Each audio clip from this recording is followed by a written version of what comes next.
السلام علیکم ورحمۃ اللہ وبرکاتہ۔ بہت سالوں کی بات ہے، ملک خراسان میں بخت شاہ کی حکومت تھی، جو بہت نیک، خدا ترس اور رحم دل بادشاہ تھا۔ اس کے برعکس بخت شاہ کا وزیر دلاور انتہائی مغرور اور بد مزاج شخص تھا۔ وزیر بننے کے بعد قوت و اختیارات اور دولت کی ریل پیل نے اس کا دماغ خراب کر دیا تھا، جس کی وجہ سے وہ شخص ہر انسان کو حقیر سمجھتا تھا۔ ایک دن بخت شاہ دلاور اور اپنے ایک خاص ملازم کے ہمراہ سفر پر روانہ ہوا۔ وہ تینوں علیحدہ علیحدہ گھوڑوں پر سوار تھے۔ جب وہ ایک صحرا سے گزرے تو اچانک انہیں ریت کے طوفان نے گھیر لیا۔ گرد و غبار کی وجہ سے انہیں راستہ سمجھائی نہیں دے رہا تھا، لیکن ملازم نے بادشاہ کا ساتھ نہ چھوڑا اور اس کے ساتھ رہا، جبکہ وزیر ان سے بچھڑ گیا۔ کچھ دیر بعد جب طوفان تھما تو وہ دونوں الگ الگ وزیر کو تلاش کرنے لگے۔ کافی دیر کی تلاش کے بعد ملازم کو ایک جھونپڑی نظر آئی۔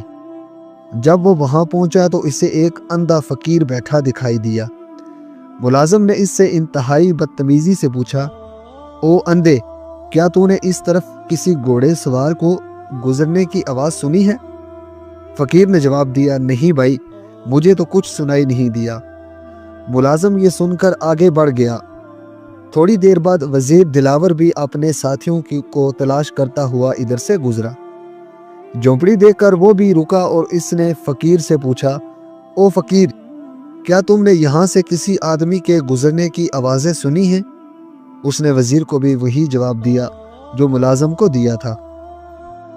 وزیر بھی وہاں سے آگے بڑھ گیا۔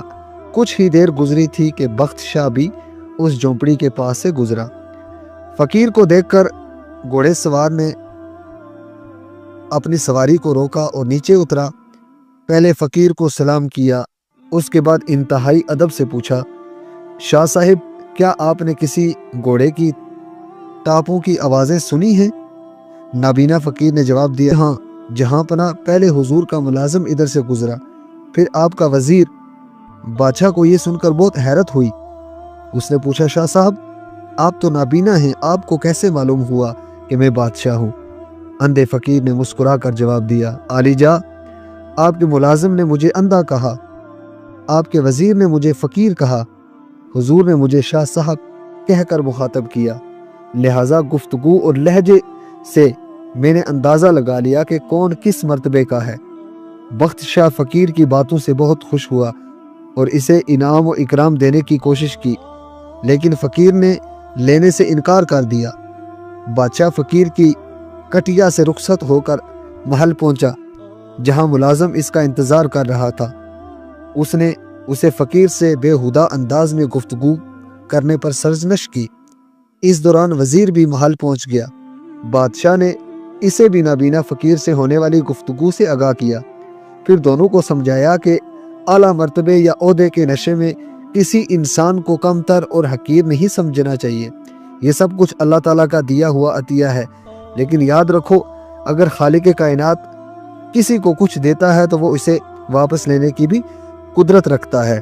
تو ناظرین، اگر آپ کو میری آج کی یہ کہانی پسند آئی ہے تو ویڈیو کو لائک ضرور کریں، چینل کو سبسکرائب کر دیں اور بیل نوٹیفیکیشن کے اوپر ضرور کلک کیا کریں کہ ہر نئی آنے والی ویڈیو آپ تک بآسانی پہنچ سکے۔